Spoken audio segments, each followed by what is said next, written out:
आज के वीडियो में हिंदी व्याकरण से चैप्टर वाक्यांशों के लिए एक शब्द से महत्वपूर्ण 30 प्रश्नों का अभ्यास करेंगे। तो चलिए शुरू करते हैं। पहला प्रश्न है कि वाक्यांशों के लिए एक उचित विकल्प का चुनाव करें। पहला प्रश्न है कि प्रत्युत्पन्नमति को क्या कहते हैं, किसको कहते हैं प्रत्युत्पन्नमति। ऑप्शन है ए उत्तर ना देने की क्षमता, बी जो फिर से उत्पन्न हुआ हो, सी जिसकी बुद्धि में नई नई बातें उत्पन्न होती हैं, जो तत्काल सोचकर उत्तर दे सके। तो प्रत्युत्पन्नमति का जो अर्थ होता है वो है जो तत्काल सोचकर उत्तर दे सके। डी इसका राइट आंसर है। अगला प्रश्न है कि पार्थिव के लिए अनेक शब्दों में क्या उत्तर, यानी कि किसको पार्थिव कहा जाता है। ऑप्शन है ए जिसका संबंध मनुष्यों से है, बी जिसका संबंध प्रथा से है, सी जिसका संबंध ईश्वर से है, डी जिसका संबंध पृथ्वी से है। तो देखिए पार्थिव का मतलब होता है जिसका संबंध पृथ्वी से हो। डी इसका राइट आंसर है।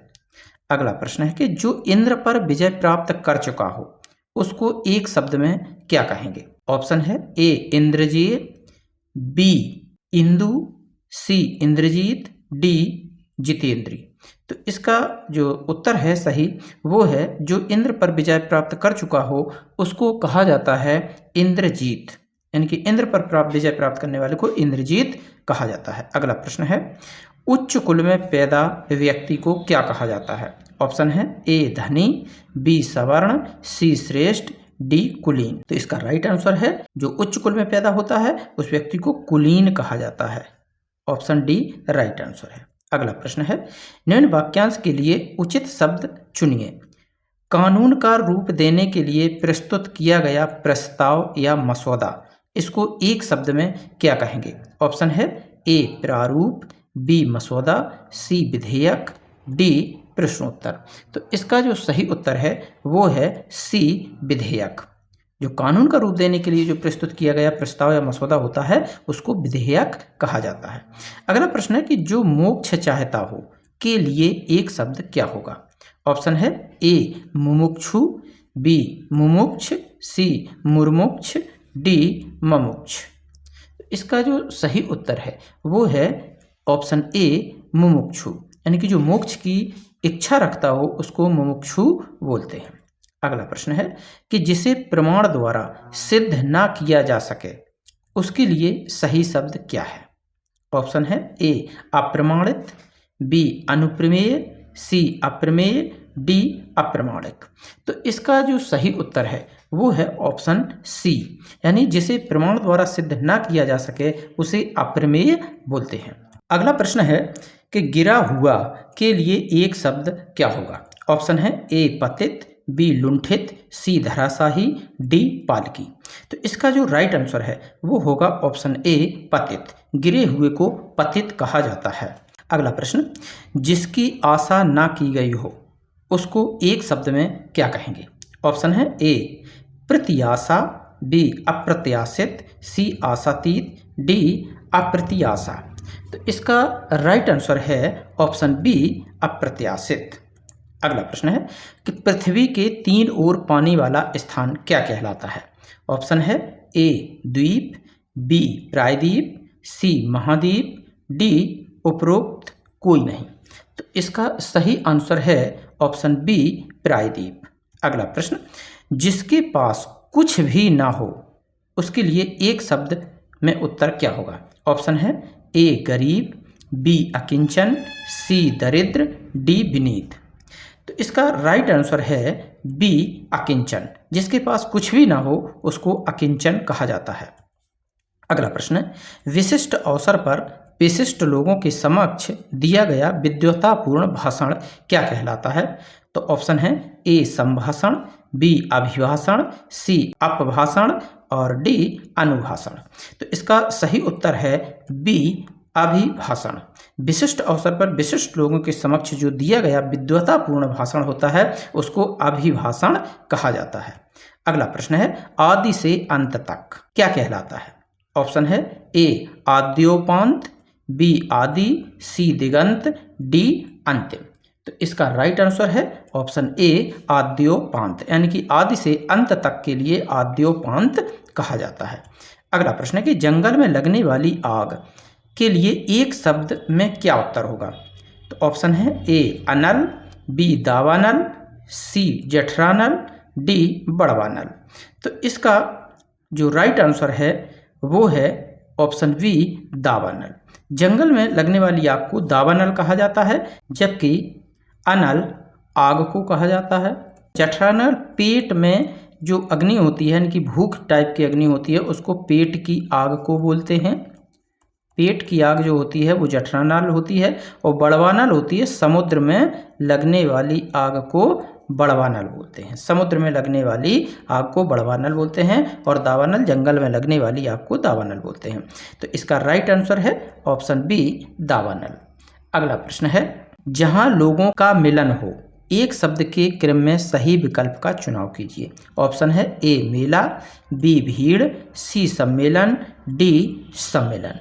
तो इसका सही उत्तर है ऑप्शन सी सम्मेलन। जहाँ पर लोगों का मिलन होता है, एकत्रित होते हैं लोग मिलने के लिए, उसे सम्मेलन कहा जाता है। अगला प्रश्न है, जो व्याकरण जानता है एक शब्द के क्रम में सही विकल्प का चुनाव कीजिए। ऑप्शन है ए शास्त्री, बी व्याकरणविद, सी व्याकरण, डी इनमें से कोई नहीं। तो इसका राइट आंसर है ऑप्शन सी व्याकरण। जो व्याकरण को जानता है उसे व्याकरण कहते हैं। अगला प्रश्न है, किसी प्रतियोगिता में विजयी होने पर दिया जाता है उपयुक्त शब्द का चयन कीजिए। यानी कि किसी प्रतियोगिता में विजयी होने पर जो दिया जाता है उसे क्या कहते हैं? ऑप्शन है ए पुरस्कार, बी पारितोषिक, सी उपहार, डी प्रेम उपहार। तो इसका राइट आंसर है ऑप्शन बी पारितोषिक। किसी प्रतियोगिता में विजयी होने पर दिया जाने वाला जो होता है उसको पारितोषिक कहते हैं। वैसे इसको पुरस्कार भी कहते हैं, लेकिन यहाँ पर जो हम अनेक शब्दों के लिए एक शब्द का अध्ययन कर रहे हैं तो यहाँ पर उसको पारितोषिक ही कहा जाएगा। अगला प्रश्न है, सख्य भाव मिश्रित अनुराग को क्या कहते हैं? उपयुक्त शब्द का चयन कीजिए। ऑप्शन है ए प्रेम, बी स्नेह, सी सख्य भाव और डी प्रणय। तो इसका जो राइट आंसर है वो है ऑप्शन डी प्रणय, यानी कि सख्य भाव मिश्रित अनुराग को प्रणय कहते हैं। अगला प्रश्न है कि कुसंगति के कारण चरित्र पर दोष लगना, इसके लिए एक शब्द उपयुक्त चयन कीजिए। ऑप्शन है ए अपयश, बी अपकीर्ति, सी कलंक, डी दुष्चरित्र। तो इसका सही उत्तर है ऑप्शन सी कलंक। कुसंगति के कारण चरित्र पर जो दाग लगता है, जो दोष लगता है, उसको कलंक कहते हैं। अगला प्रश्न है कि शस्त्र क्या है? उपयुक्त शब्द का चयन कीजिए। ऑप्शन है ए वह हथियार जो फेंक कर चलाया जाता है, ऑप्शन बी वह हथियार जो हाथ में थाम कर चलाया जाता है, सी एक तरह की विधा, डी इनमें से कोई नहीं। तो देखिए इसका जो राइट आंसर है वो है ऑप्शन बी, वो हथियार जो हाथ से थाम कर चलाए जाते हैं उन्हें शस्त्र कहा जाता है। शस्त्र जैसे कि तलवार, ये हाथ में पकड़कर चलाई जाती है। तलवार हाथ में पकड़ करके चलाई जाती है। दूसरा जो अस्त्र बोलते हैं इसको अस्त्र बोलते हैं, जो फेंक कर चलाए जाते हैं उन्हें अस्त्र बोलते हैं, और शस्त्र जो हाथ से थाम कर चलाया जाता है। चलिए अगला प्रश्न है कि जिसमें संसार के प्रति मोह ना रहा हो, उपयुक्त शब्द के लिए एक शब्द का चयन कीजिए। ऑप्शन है ए बीतरागी, बी शीतरागी, सी अनुरागी, डी रागी। तो इसका राइट आंसर है ऑप्शन ए बीतरागी। अगला प्रश्न है जो कभी बूढ़ा ना हो, उपयुक्त शब्द का चयन कीजिए। यानी कि अनेक शब्दों का एक शब्द इसमें चयन कीजिए। जो कभी बूढ़ा ना हो को क्या कहते हैं? ऑप्शन है ए अमर, बी अजर, सी सदाबहार, डी तरुण। तो इसका राइट आंसर है बी अजर। जो कभी बूढ़ा ना हो उसको अजर कहा जाता है।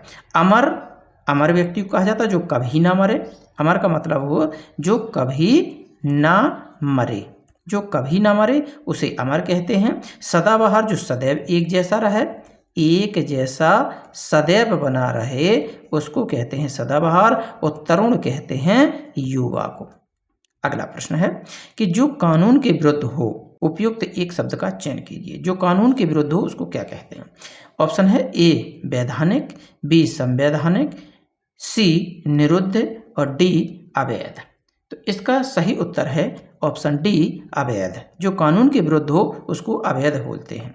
अगला प्रश्न कि जिसके बराबर कोई ना हो, जिसके बराबर कोई ना हो उसको क्या कहा जाता है? ऑप्शन है ए विलक्षण, बी अनुपम, सी असाधारण, डी लोकातीत। तो इसका राइट आंसर है बी अनुपम। जिसके बराबर कोई ना हो उसे अनुपम कहा जाता है। अगला प्रश्न है जंगल में लगने वाली आग को क्या कहते हैं? ऑप्शन है ए वनाग्नि, बी दावानल, सी जठराग्नि और डी बड़वानल। तो जंगल में लगने वाली आग को दावानल बोलते हैं। ऑप्शन बी इसका सही उत्तर है। अगला प्रश्न है कि मिथिलेश कुमारी किसे कहते हैं? मिथिलेश कुमारी किसको कहा जाता है? ऑप्शन है ए राधा, बी सीता, सी सत्यभामा, डी द्रौपदी। तो इसका जो राइट आंसर है वो है बी सीता। राधा कृष्ण की प्रेमिका है और सत्यभामा कृष्ण की तीसरी पत्नी है, तीसरी पत्नी सत्यभामा, और द्रौपदी अर्जुन आदि 5 भाइयों की पत्नी द्रौपदी। अगला प्रश्न है निम्न में से कौन सा पीछे चलने वाला शब्द समूह हेतु एक शब्द है? पीछे चलने वाला। ऑप्शन है ए अनुगत, बी पिछलग्गू, सी पिछल, डी आगत। तो इसका जो सही उत्तर है वो है ऑप्शन ए अनुगत। अनुगत जो पीछे चलने वाला होता है उसे अनुगत कहा जाता है। अगला प्रश्न है किसी कथन पर सहमत होना, इसको एक शब्द में क्या कहेंगे? ऑप्शन है ए समर्थन, बी अनुमोदन, सी स्वीकृति, डी सहमति। तो इसका जो सही उत्तर है वो है ऑप्शन सी स्वीकृति। किसी कथन पर सहमत होना स्वीकृति कहलाता है। अगला प्रश्न है कि पीढ़ी दर पीढ़ी चले आने वाला, इसके लिए समुचित एक शब्द में उत्तर क्या होगा? ऑप्शन है एक क्रमागत, बी अन्वयागत, सी परागत, डी तथागत। तो इसका जो सही उत्तर है वो है ऑप्शन बी अन्वयागत। अन्वयागत को पीढ़ी दर पीढ़ी चले आने वाले को अन्वयागत कहते हैं, जबकि क्रमागत को क्रम से आने वाले को क्रमागत कहते हैं। परागत जो बीता हुआ आता है उसको परागत बोलते हैं, और तथागत भगवान बुद्ध का एक नाम है तथागत। भगवान बुद्ध को तथागत कहा जाता है। अगला और अंतिम प्रश्न है इस वीडियो का, पर्वत की तलहटी को एक शब्द में क्या कहते हैं? ऑप्शन है ए द्रोण, बी बेसिन, सी घाटी, डी उपत्यका। तो पर्वत की तलहटी को कहते हैं ऑप्शन डी उपत्यका। आशा करता हूं कि आपको ये वीडियो अत्यंत पसंद आया होगा। अगर वीडियो पसंद आया हो तो चैनल को सब्सक्राइब कर लीजिए, बेल आइकन को दबा दीजिए, कमेंट करिए, लाइक करिए। नेक्स्ट वीडियो में फिर मिलते हैं, तब तक के लिए जय हिंद।